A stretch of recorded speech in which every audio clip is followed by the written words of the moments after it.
Suite, avec grand bonheur, on va retrouver Nechama Tawil. Bonjour Nechama, comment ça va ce matin? Boker Tov Didier. Ça va bien? Ça va. Vous êtes très splendissante, Ah, comme c'est vrai, d'hab, c'est j'ai envie de gentil. dire. Merci Didier. Bah, Je que prends le voulez-vous? compliment. Vous pouvez le prendre et le garder même, il n'y a pas de souci. Alors, de quoi allez-vous nous entretenir aujourd'hui? Alors Didier, d'habitude, on prépare notre chronique un petit peu à l'avance, vous et moi. On en discute quand même quelques jours à l'avance. Ce matin, on n'en a pas eu du tout le temps. Et Exact. donc, je vous prends un petit peu par surprise. Donc, en fait, il y a quelques jours, une petite dizaine de jours, lors des fêtes de Soukhot, entre les premières et les deuxièmes fêtes, c'était un jeudi matin. Je suis partie rendre visite à une de mes meilleures amies à Bruxelles.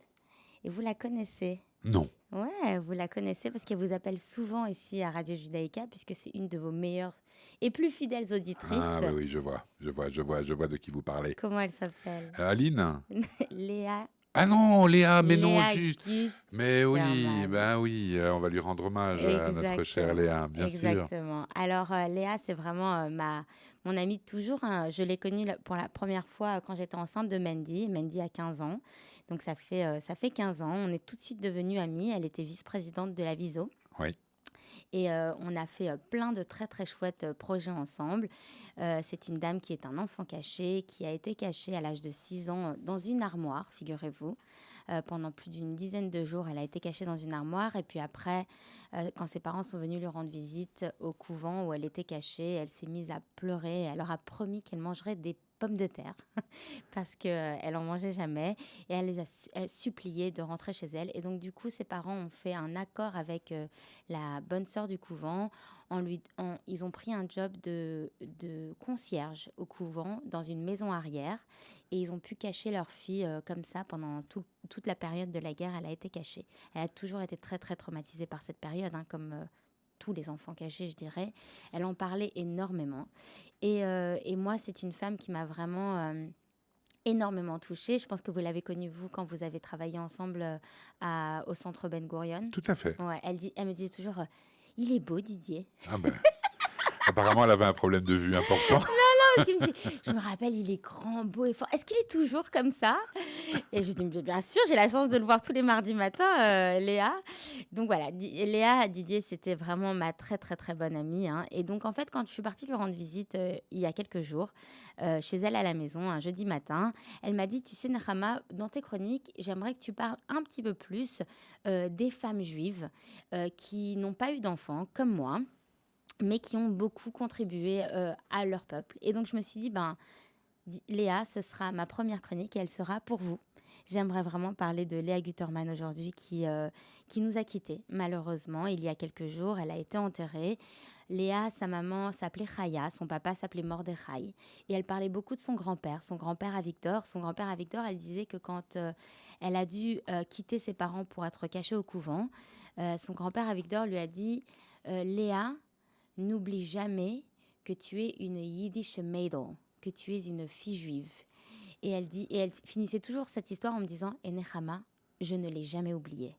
Et donc, et Léa, c'était vraiment la vitalité, ce sentiment. Ah, ça, c'est le point commun que vous aviez. Mais, Si je devais. mais c'est marrant que vous dites ça, Didier, vous savez, parce que quand j'ai connu Léa, une des premières fois, on était à un dîner ensemble et j'ai dû parler et j'ai dû présenter Léa et je disais, et je crois que j'avais tout juste 24, 25 ans et j'ai dit, quand je serai grande, j'aimerais être Léa. Vraiment, pour moi, c'était vraiment un rôle modèle. Je me suis dit, si un jour je serais comme cette femme, j'aurais tellement de chance. Et donc, ça me fait vraiment plaisir que vous dites qu'on a Ah non, mais la lumière intérieure, ça vous caractérise toutes les deux. Ouais, Bien sûr. elle, vraiment, c'était Mhm. rejaillissant, hein, avec son petit rouge à lèvres un peu rouge vif comme ça. Ah, ça, c'est Vous un la euphémisme. retrouviez Hein. complètement. Vous la retrouviez tout de suite. Et donc voilà, elle avait cet amour pour Israël. C'était une grande défenseuse du peuple juif. Dès qu'il y avait quelque chose, elle était toujours là à s'animer comme ça. Elle était très cultivée, Léa. Elle avait toujours la chaîne Histoire allumée chez elle à la maison. Elle lisait énormément. Elle connaissait beaucoup, beaucoup de l'histoire. Et en fait, ces dernières années, Didier, avec le JCC, on a établi un programme qui s'appelle Yachat Solidarité. C'était un programme qu'on a ouvert pendant la période du Covid surtout pour que des volontaires rendent visite à des personnes isolées. Et parmi nos volontaires, Didier, on a un groupe de jeunes gens, jeunes Allemands, qui viennent travailler pendant 1 an à Bruxelles d'un organisme qui s'appelle ASF et qui, tous les mercredis matins, passent chez moi à la maison. Ils font des petites ralottes, des petits cookies, etc., etc. Et le vendredi, ils emballent tout ça et ils vont visiter plein de personnes isolées sur Bruxelles. Et Didier, vous savez, la première fois que j'ai dit à Léa, je lui dis Léa, j'ai des amis et j'aimerais qu'ils viennent vous voir le vendredi matin pour vous souhaiter Shabbat Shalom, pour vous donner une petite challah. Il me dit oui, avec plaisir, etc. Je dis, je veux juste vous dire, Léa, c'est des jeunes gens qui sont allemands. Et là, Didier, elle m'a dit, mais non, non, Nechama, faire venir un Allemand chez moi à la maison, quand même, vous savez ce qu'ils nous ont fait, Nechama? Je dis, mais Léa, c'est des jeunes personnes.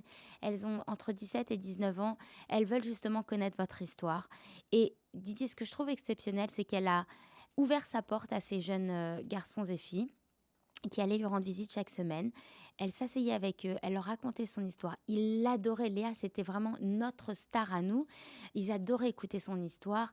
Elle prenait des notes, ces filles-là, enfin ces personnes qui allaient leur rendre visite. Je veux rendre vraiment hommage à Lynn et Cathy, plus particulièrement 2 filles allemandes qui sont passées la voir tous les vendredis matins pendant 1 an, qui sont d'ailleurs venues d'Allemagne pour son enterrement la semaine dernière. Et donc c'est un très très beau projet, Didier, vraiment dans lequel il y a ce qu'on appelle en anglais closure. Il y a cette manière justement pour des personnes qui ont subi des grands traumatismes de guerre, de pouvoir vraiment fermer leur histoire avec optimisme sur l'avenir, avec une touche de vraiment d'espoir pour l'avenir. Elle me disait, Nechama, merci de m'avoir fait rencontrer ces jeunes personnes, car maintenant j'ai beaucoup plus d'espoir pour le futur. Alors je sais que vous m'avez demandé de conclure assez tôt, donc je vais terminer par une toute petite anecdote, Didier.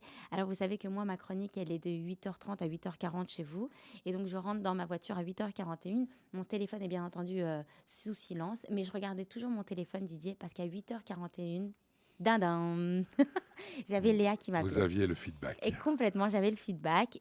Des fois, j'avais des chouettes compliments. Et des fois, j'avais tu t'es complètement trompé, Nechama, cette fois-ci. Et donc, je vais vraiment, vraiment languir. Et ben, cet appel du mardi matin, 8h41. Voilà, Léa, je vous languis. J'espère que de là où vous êtes, vous m'entendez. Didier et moi, on va continuer à parler de vous. D'ailleurs, on va faire un hommage pour Léa à l'Hôtel de Ville le 27 novembre sous le patronage de Philippe Claus à 17h. Et donc, si vous connaissiez Léa ou vous avez envie d'en entendre parler un petit peu plus, vous êtes les bienvenus. Bien, ben c'est bien gentil et ça vous honore d'avoir rendu un hommage à Léa Guterman. C'est vrai que c'était une personnalité, c'est le moins qu'on puisse dire. Merci infiniment, Nechama, pour nous avoir permis de partager ce moment d'émotion à la fois. Et puis, comme on dit chez nous, Baruch Dayan Haemet, bien sûr. À la semaine prochaine. À la semaine prochaine. Merci beaucoup.